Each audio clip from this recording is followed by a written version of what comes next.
I want you to think very carefully about something most families only discover when the system has already closed around them.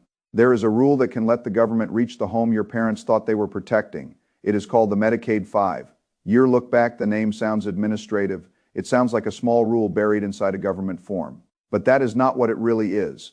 In practice, it is a mechanism that can turn ordinary family decisions into penalties, liens, lawsuits, and forced sales. If you are 65 or older, if you own a home, if you have savings, if you have children, you hope to leave something too. This is not an abstract subject. This is about the structure of your financial life. And the most dangerous part is that most people do not learn about it from the people they assume are supposed to protect them. They learn about it when a parent is already in a nursing home. They learn about it after the bank statements have already been pulled. They learn about it when the Medicaid caseworker is already reviewing 5 years of transfers. They learn about it when the nursing home wants its bill paid and the family has no money left to pay it. That is the wrong time to learn. The rule is called the Medicaid 5-year look-back, but I do not think that name really tells you what is happening. It makes it sound as if someone is simply reviewing records. That is too soft. What the rule really does is punish a family for decisions that may have seemed normal, loving, legal, and harmless at the time: a Christmas check to a granddaughter, a loan forgiven to a son, a car signed over to a nephew, a few $1,000s to help with college, a check written because a family member had a medical bill or a wedding or a repair they could not handle in normal family life. These things look like generosity. Inside the Medicaid system, they can look like asset transfers. That distinction is where many families get hurt. Here is how the mechanism works. If you ever need long-term nursing home care, the cost can quickly become overwhelming. The average annual cost is now over $108,000. That is not a luxury expense. That is the price of basic long-term care in many parts of the country. Most people do not have that kind of cash flow. So they spend down their savings, they use income, they sell assets. Eventually, many people apply for Medicaid because they cannot carry the cost anymore. But Medicaid does not simply start paying the bill because you are out of money before the system pays a dollar. It looks backward. A state caseworker can examine your bank statements, property records, and transfers for the previous 60 months. Not 1 year, not 2 years, 5 years. They look at what money moved out, they look at what property changed hands, they look at gifts, they look at transfers, they look at whether value was exchanged. Then the system calculates a penalty. And this is the part most people misunderstand. The penalty is not a fine you pay once and move on from. It is a waiting period. The state adds up the value of the transfers made during the look-back period. Then it divides that amount by what is called the regional penalty divisor, which often sits somewhere around $10,000 to $12,000 in many states. Though the exact number depends on the state. The result becomes the number of months you are ineligible for Medicaid coverage. That means you are in the nursing home. You need care you have already spent down, and the state says, in effect, because you transferred assets before you applied, we will not pay for a certain number of months. During that time, the nursing home still wants to be paid, and the bill can be over $9,000 per month. This is the trap. You gave away the money so you cannot pay. But because you gave away the money, the state will not pay either. The nursing home does not operate on family emotion. It operates on invoices. If no one pays, it will look for assets. It may sue. It may place claims. And the first real asset in many families is the home. This is why the house becomes the target. Most people assume the rule is only about large transfers. That is not how you should think about it. The logic of the system is broader than that. A $400 Christmas check can matter. A payment for a grandchild's tuition can matter. A wedding contribution can matter. A car sold for far below value can matter.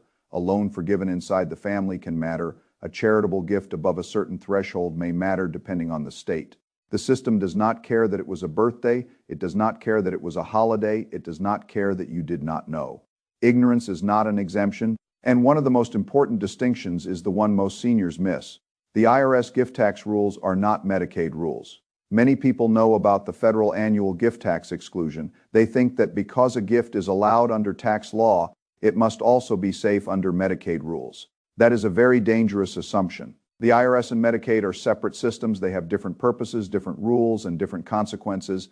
A gift can be perfectly legal from a federal tax perspective and still create a Medicaid penalty later. This is how people get blindsided. They believe they followed the law, and in one system they did, but they did not understand that another system was keeping score differently.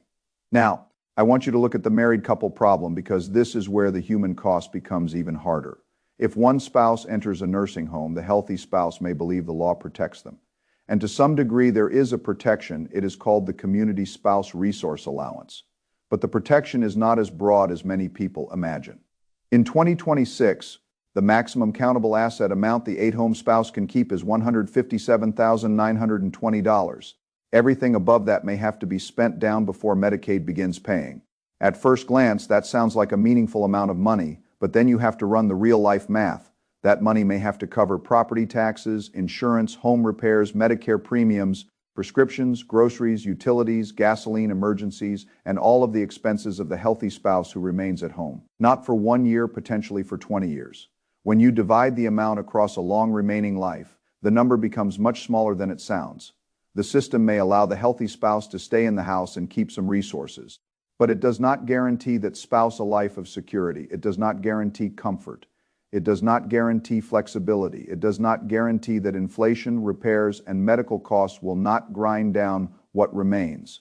This is why I think people must stop thinking about long-term care as a medical event only. It is a balance sheet event. It is a family system event. It is a timing event. It is a legal structure event. And if the structure is not built before the pressure arrives, the family often discovers that the rules were written long before they entered the room. Now let us talk about the house. Almost every senior homeowner I have seen thinks the house is different. They think the house is emotionally protected because it is the family home. They think the government cannot touch it because it is where they lived, raised children, paid taxes, and built a life. During life, there is some truth to that belief. Medicaid may not force you to sell the home before you qualify, if the home meets the applicable exemption rules and you are still alive. But that does not mean the house is safe. It means the claim is delayed.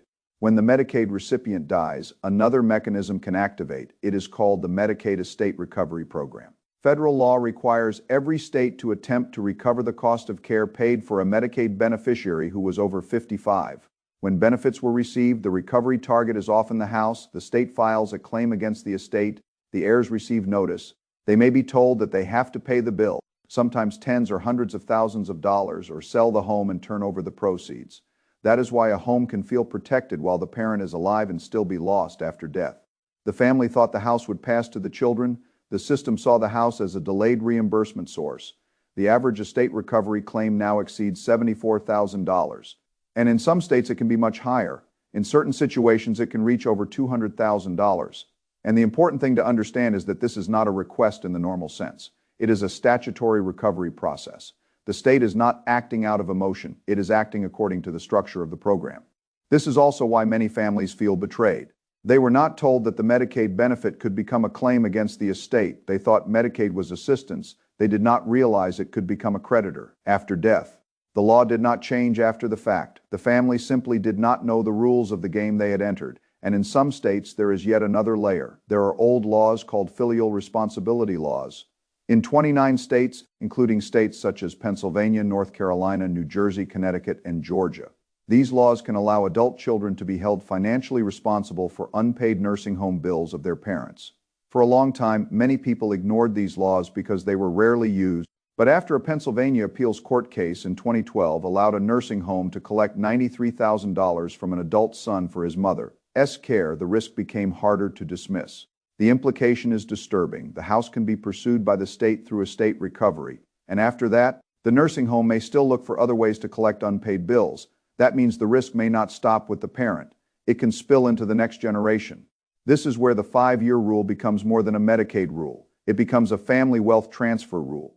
It determines whether a lifetime of saving becomes an inheritance or a repayment source. It determines whether children receive the home or receive a legal bill. It determines whether a spouse has enough stability to live independently or is left navigating old age with a narrow allowance and rising costs. Now consider a realistic example. A widow in Ohio is 78 years old. Over 4 years, she transfers $45,000 to her daughter. Some of it is birthday money, some of it is holiday checks, some of it helps with car repairs. Nothing feels unusual. Nothing feels like a scheme. It feels like a mother helping her child. Then she enters a nursing home in month 47. The state reviews the previous 60 months. The transfers are found. The total is divided by the state penalty divisor, which in the example is $7,463 per month. The result is roughly 6 months of Medicaid ineligibility. The nursing home bill is $9,200 per month. 6 months becomes $55,200. She does not have it. The nursing home places a lien against the house. 8 months later, she passes away. Then the state files an estate recovery claim for additional care costs. The daughter, who thought the house was part of the family legacy, receives notice that the home may be sold by court order. When you look at this through emotion, it feels cruel. When you look at it through the system, it is mechanical. That is what makes it so dangerous. A mechanical system does not stop because the outcome feels unfair. It applies the rule. And that is why the best time to solve the problem is before the machine starts. There is a strategy some attorneys use when time has nearly run out. It is sometimes called the half-a-loaf strategy. The basic idea is that if a person already needs care and has not planned early enough, part of the remaining assets may be transferred and part may be kept to pay for care during the penalty period created by that transfer. It can preserve something instead of losing everything, but this is not something to improvise. It depends on timing, state law, and exact calculations. It requires a specialized attorney. It must be done before the Medicaid application is filed. Once the application is submitted, the opportunity may be gone. That is why late planning is not the same as early planning. Late planning is damage control, early planning is design. Most seniors who lose the house did not sit down and choose to lose it. They were never told that a better design existed. They signed a basic will. They filled out a power of attorney. They assumed that because they had documents, they had protection. But a will does not protect assets from Medicaid estate recovery. A basic power of attorney does not remove assets from the 5-year lookback. A simple estate plan may help after death, but it may do very little against long-term care costs during life. This is the blind spot. People think estate planning is about who gets what after they die. In reality, for many older homeowners, the bigger question is what happens before they die if they need years of care. A house can be planned for death and still be exposed to long-term care. Savings can be listed in a will and still be spent down before that will ever matters. Children can be named as heirs and still receive nothing because the estate was consumed before inheritance began. This is why the document matters. The document most people do not know to ask for is called a Medicaid Asset Protection Trust in several states. For the home specifically, there is also something called a Lady Bird deed, including in states such as Florida, Texas, Michigan, West Virginia, and Vermont. These are not the same tool. They do not apply everywhere in the same way. They must be evaluated under state law. But the logic is similar. Structure the ownership before the crisis so the asset is not exposed in the same way later. A Medicaid Asset Protection Trust is an irrevocable trust. You transfer assets into the trust. The trust owns them. You no longer own them in the ordinary direct way. That sounds uncomfortable, and it should. Irrevocable means you are giving up control. You cannot simply take the assets back whenever you want. That is why this must be done carefully with advice from the right kind of attorney and with a full understanding of the trade-offs. But if it is done correctly and funded properly after the 5-year clock has passed, assets inside the trust may no longer be counted for Medicaid eligibility. The lookback can no longer reach them because the transfer happened more than 60 months earlier. Estate recovery may not be able to reach them because they are not in the estate in the same way. The house can be protected, savings can be protected, investments inside the structure can be protected, and those assets can pass to heirs without being consumed by the same recovery process that destroys unplanned estates. The key phrase is funded properly. A trust document sitting in a drawer does not protect an asset that was never transferred into it. The clock does not start when you think about planning. It does not start when you call the attorney. It does not start when the draft is prepared. It starts when the assets move. That is why waiting is so expensive. A person who creates the trust but never funds it has not solved the problem. A person who funds it after care is already needed may be inside the 5-year lookback. A person who waits until the hospital discharge planner says nursing home may be too late to use the strongest planning tools. 5 years is not a suggestion inside this system. It is the wall. And the wall does not move because a family is scared. Why do so many people never hear about this? Part of the reason is that many people ask for the wrong thing. They walk into an attorney's office and ask for a will. A basic will may cost a few $100s. A Medicaid Asset Protection Trust can cost thousands of dollars to set up properly, often somewhere in the range of $4,000 to $12,000, depending on complexity and location. If the client asks only for a will, the conversation may stay inside that narrow box. The attorney may not bring up long-term care planning unless the client asks. The client may not ask because they do not know the phrase. And because nobody says the phrase, the family leaves with documents that look official but do not solve the biggest financial risk they face. That is why language matters. You have to ask directly about Medicaid planning. You have to ask about a Medicaid Asset Protection Trust. You have to ask whether a ladybird deed is available in your state and appropriate for your home. You have to ask whether past transfers create exposure. You have to ask how the 5-year clock applies. You have to ask whether the plan protects against estate recovery, not just probate. A general estate attorney may not be enough. The right specialist is often a certified elder law attorney. The certification is commonly abbreviated as CELA, which stands for Certified Elder Law Attorney. This matters because Medicaid planning is not ordinary estate planning. It sits at the intersection of elder law tax considerations, real estate, family structure, state Medicaid rules, and timing. The wrong professional may give you a document. The right professional helps you understand the system. That distinction can be the difference between a protected home and a court-ordered sale. If I were looking at this as a system, I would start with the facts. I would pull bank records for the last 60 months and identify any transfers to family members. I would look for checks, recurring payments, gifts, forgiven loans below, market sales, and any movement of property that was not clearly for fair value. Not because I want to panic, because I want to know reality. Good decisions come from seeing reality clearly.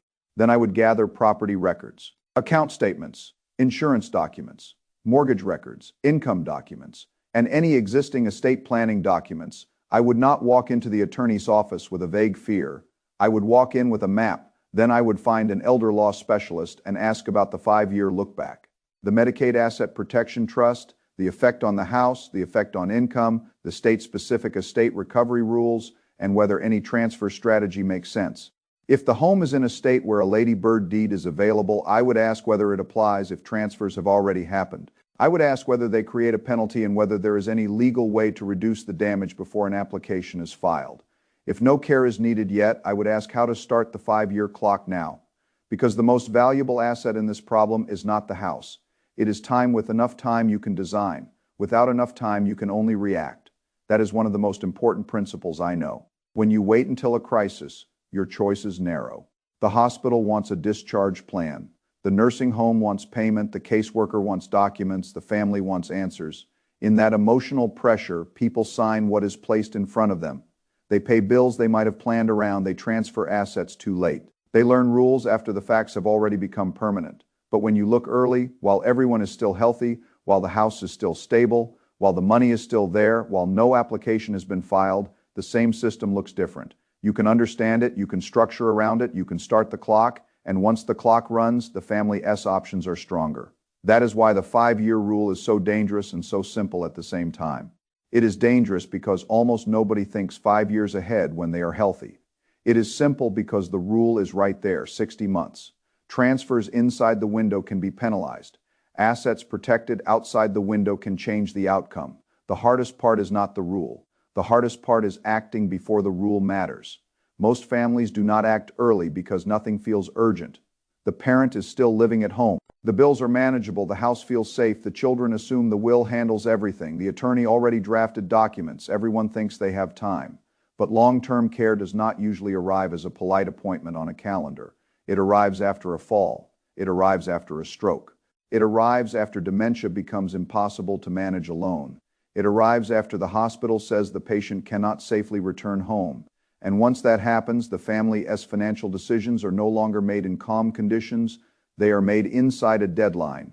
That is exactly when mistakes become expensive. So I would think about this in terms of cycles and consequences. The family works for decades to accumulate a home and some savings.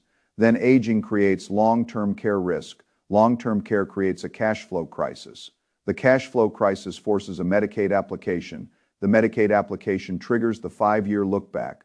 The look-back identifies transfers. Transfers create penalties. Penalties create unpaid nursing home bills. Unpaid bills create liens, lawsuits, and claims. Death activates estate recovery. Estate recovery targets the house.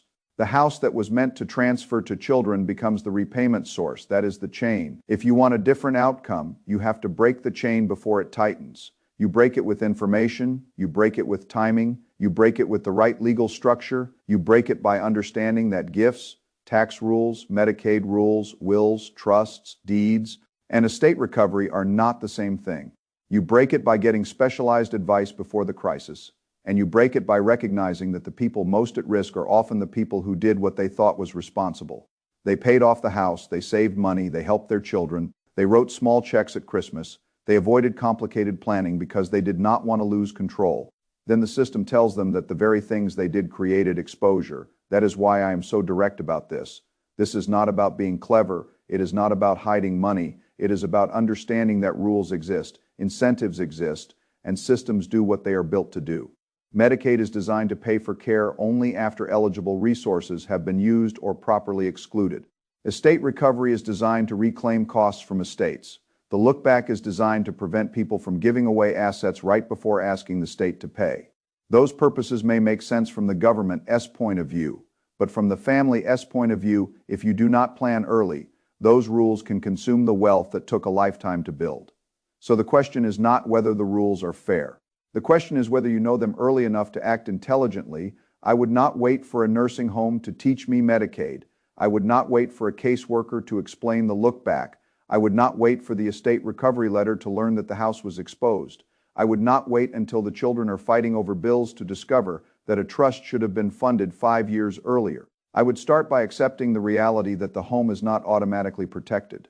Then I would learn the state rules. Then I would speak with the right attorney. Then I would fund the plan. Then I would tell the adult children what was done and why, because secrecy inside families often creates confusion later. If past gifts were made, I would document them. If income limits matter, I would understand them.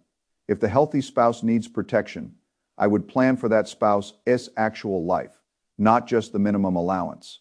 If the family wants the house to remain in the family, I would treat that goal as something that requires structure, not wishes. And I would remember that the clock is everything.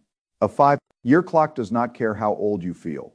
It does not care that you are healthy today. It does not care that you believe nursing homes are something other families deal with. It begins only when the assets are properly moved.